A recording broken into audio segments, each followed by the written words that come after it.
Letter from Gaza by Ghassan Kanafani, written in 1956.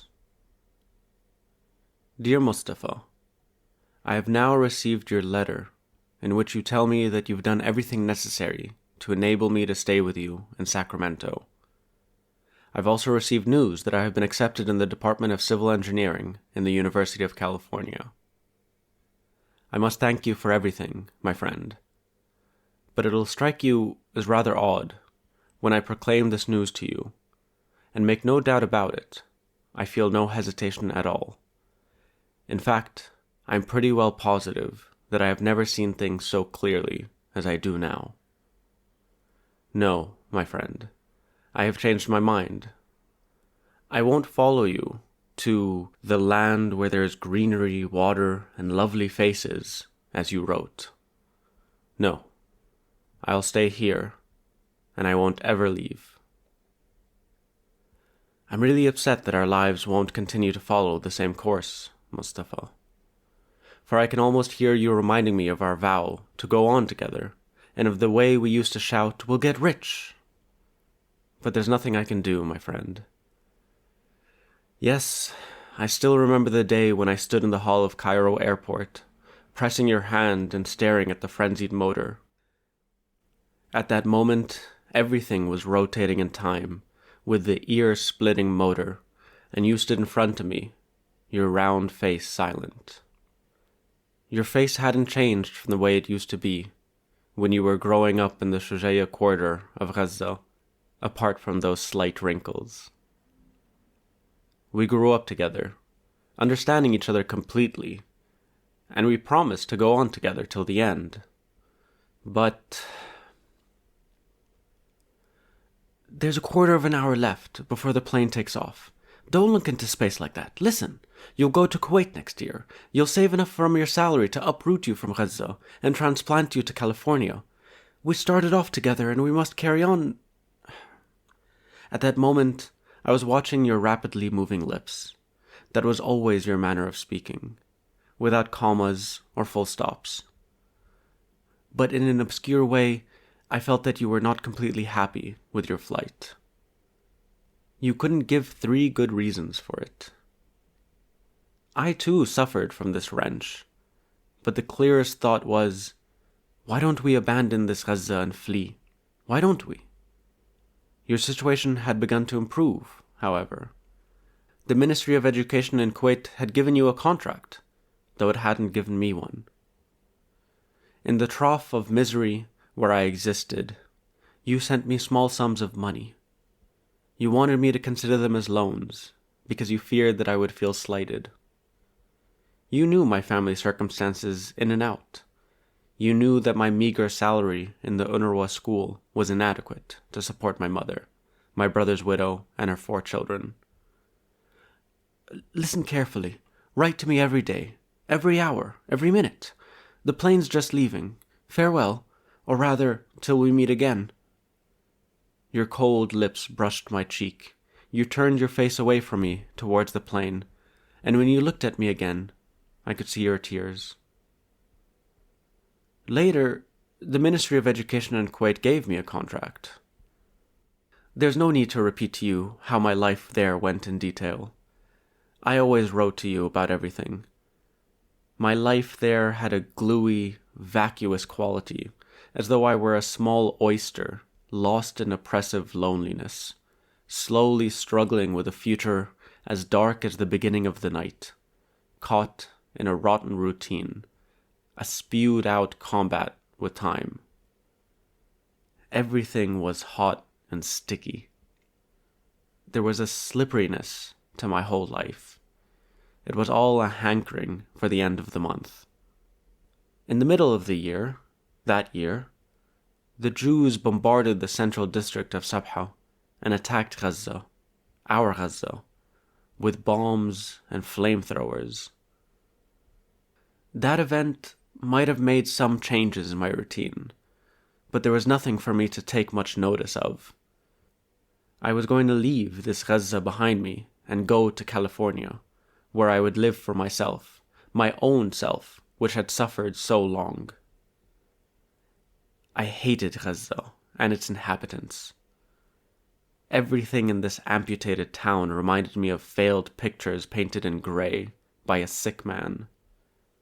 Yes, I would send my mother and my brother's widow and her children a meager sum to help them live, but I would liberate myself from this last tie, too, there in green California, far from the reek of defeat which for 7 years had filled my nostrils.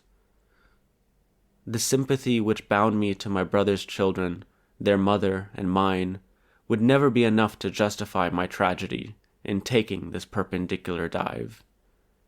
It mustn't drag me any further down than it already had. I must flee. You know these feelings, Mustafa, because you've really experienced them. What is this ill-defined tie we had with Gaza, which blunted our enthusiasm for flight? Why didn't we analyze the matter in such a way as to give it a clear meaning? Why didn't we leave this defeat with its wounds behind us and move on to a brighter future, which would give us deeper consolation? Why? We didn't exactly know.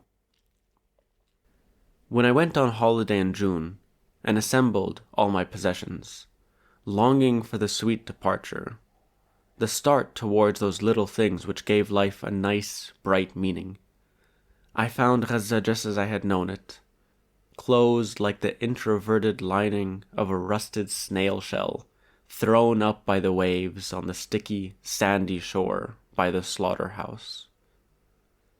This Gaza was more cramped than the mind of a sleeper in the throes of a fearful nightmare, with its narrow streets which had their bulging balconies.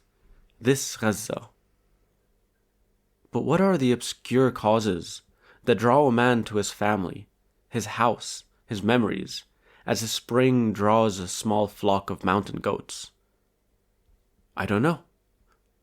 All I know is that I went to my mother in our house that morning. When I arrived, my late brother's wife met me there and asked me, weeping, if I would do as her wounded daughter, Nadia, in Gaza hospital wished, and visited her that evening. Do you know Nadia, my brother's beautiful 13-year-old daughter? That evening, I bought a pound of apples and set out for the hospital to visit Nadia. I knew that there was something about it that my mother and my sister-in-law were hiding from me, something which their tongues could not utter, something strange which I could not put my finger on. I loved Nadia from habit, the same habit that made me love all that generation, which had been so brought up on defeat and displacement that it had come to think that a happy life was a kind of social deviation. What happened at that moment? I don't know. I entered the white room very calm. Ill children have something of saintliness, and how much more so if the child is ill as a result of cruel, painful wounds. Nadia was lying on her bed, her back propped up on a big pillow, over which her hair was spread like a thick pelt. There was a profound silence in her wide eyes, and a tear always shining in the depths of her black pupils. Her face was calm and still, but eloquent, as the face of a tortured prophet might be. Nadia was still a child, but she seemed more than a child, much more, and older than a child, much older. Nadia! I have no idea whether I was the one who said it, or whether it was someone behind me. But she raised her eyes to me, and I felt them dissolve me like a piece of sugar that had fallen into a hot cup of tea. Together with her slight smile, I heard her voice. "Uncle, have you just come from Kuwait?" Her voice broke in her throat, and she raised herself with the help of her hands, and stretched out her neck towards me.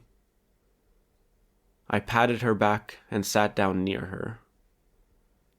"Nadia, I brought you presents from Kuwait, lots of presents, I'll wait till you can leave your bed, completely well and healed, and you'll come to my house, and I'll give them to you. I've bought you the red trousers you wrote and asked me for. Yes, I've bought them." It was a lie, born from the tense situation, but as I uttered it, I felt as though I was speaking the truth for the first time. Nadia trembled, as though she had an electric shock, and lowered her head in a terrible silence. I felt her tears wetting the back of my hand. "Say something, Nadia. Don't you want the red trousers?"